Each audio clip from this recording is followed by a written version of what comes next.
Svi znamo za priče o večnoj ljubavi. Neki su je našli, neki još traže, a neki idu čak i korak dalje.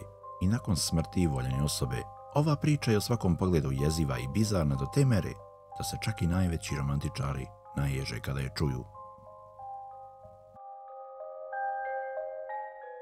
Ali prije nego što nastavim dalje, ako ste ljubitelj misterioznih, bizarnih i paranormalnih priča, onda ste kod mene na pravom mjestu gdje se trudim da jednom ili dva puta sedmično postavim nešto novo.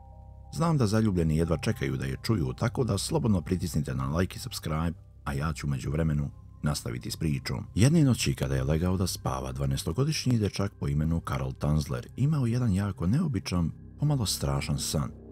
Tvrdio je da je se našao u jednom mračnom prostoru kada se iznenada ispred njega pojavila žena. Žena tvrdeći da je njegova daleka rođaka po imenu Ana Konstantija, koja ima poruku za njega. Karl, ne znajući da li treba da bude srećan ili uplašen, upitao je kakvu poruku. Ona je izvadila sliku jedne djevojke za koju je rekla da negde u daljoj budućnosti njoj će biti potrebna njegova pomoć i da mora sve da uradi što je u njegovoj moći da joj pomogne. Prije nego što je uspeo da upita bilo šta više, probudio je se iz sna. Ustao je pomislio kakav čudan san je ovo, ali san kao san nije puno mario za njega. Kako su mjeseci i godine prolazili, povremeno bi imao isti san u kojem mu ta daleka rođaka ponovo ponavlja da mora da spasi ovu curu koju mu Ana pokazuje. I Karl je stvorio jasnu sliku u svojoj glavi kako ova cura izgleda, da kada iako bi nekada naleteo na nju, znao da je to ona. 1922. godine Karl je već napunio 39. godinu svog života, gdje je se oženio devojkom iz Dresdena, gradu u Njemačkoj u kojem je boravio, imao je sa njom dvoje dece i bio je, da kažem, srećan životom koji je živeo.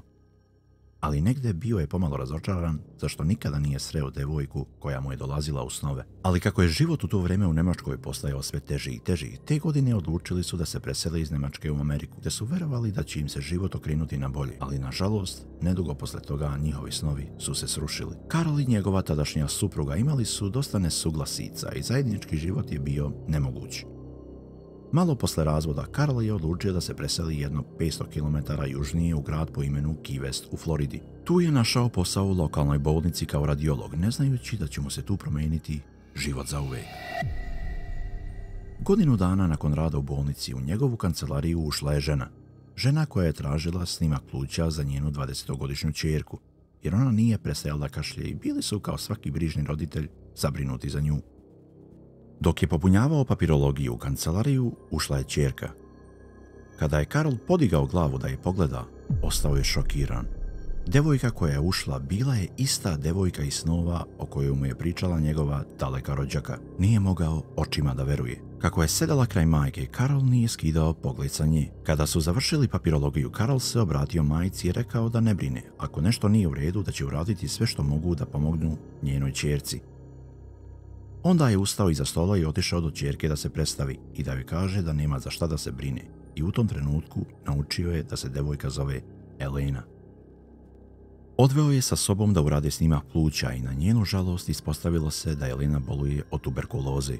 U neku ruku Karl je bio srećan zbog rezultata jer je on znao tada zasigurno da je ovo devojka iz njegovih snova. Ne samo da je izgledala kao ona, nego je i bila neko kome je potrebna pomoć. Iako nije bio doktor i nije znao kako se liječi tuberkuloza, održavao je kontakt sa njima.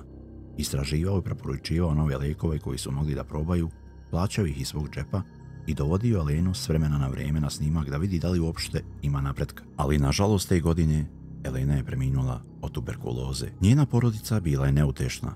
Patili su danima zbog voljene Elene, ali Karl je patio mnogo više. Nije mogao da veruje da devojka koju je godinama sanjao imao zadatak da spasi, da jednostavno nije uspeo. Nije mogao da se pomiri sa tim.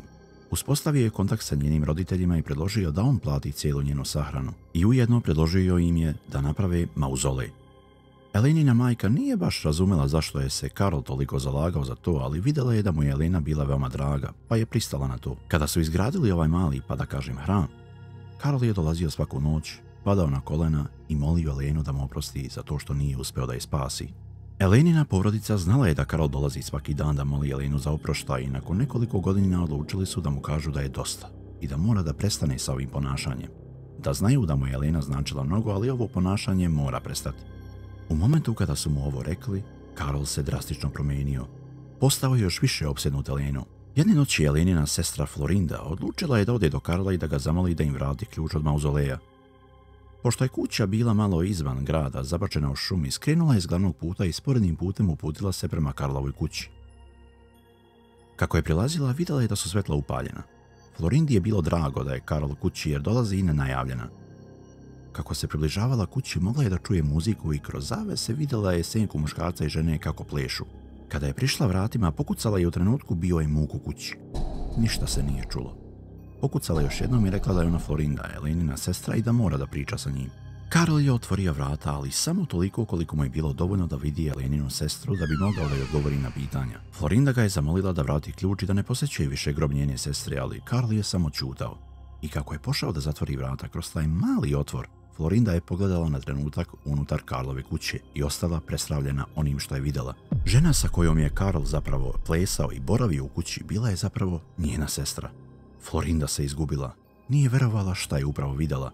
Velikom brzinom vratila se u auto i otišla do najbliže policijske stanice gdje je ispričala šta se desilo. Policija se uputila prema kući Karla gdje kada su došli i pokucali na vrata, zahtevali su da im otvori i da im pokaže ženu koja je trenutno kod njega. Tada je Karl shvatio da više nema svrhe da se krije i pustio ih je unutra. Policija kada je ušla vidjela je da je to zaista Elena, Florindina sestra, ali ona je preminula prije 7 godina. Kako je to moguće? Karl tvrdi da nakon njene smrti on je pričao sa Elenom svaku noć. Da je to razlog njegove svakodnevne posjete i da mu je Elena na kraju rekla da ne želi više da boravi tu u mauzoleju, da se osjeća veoma usamljeno kada njega nema i da želi da ide kod njega u kući i tu da boravi. Karl, koji je onako bio opsednut Elenom, došao je kasno na večer sa prikolicom i izvukao njen sanduk i odveo je kod sebe kući.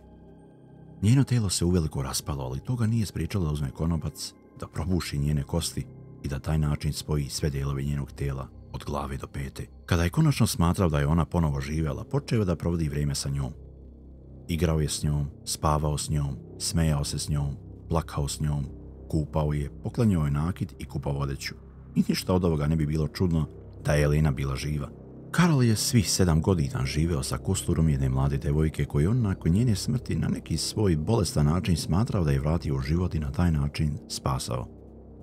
Karl je na kraju bio uhapšen za ovaj postupak, ali do suđenja nikada nije došlo, gdje je nakon nekog vremena pušten na slobodu i sve tužbe su odbačene.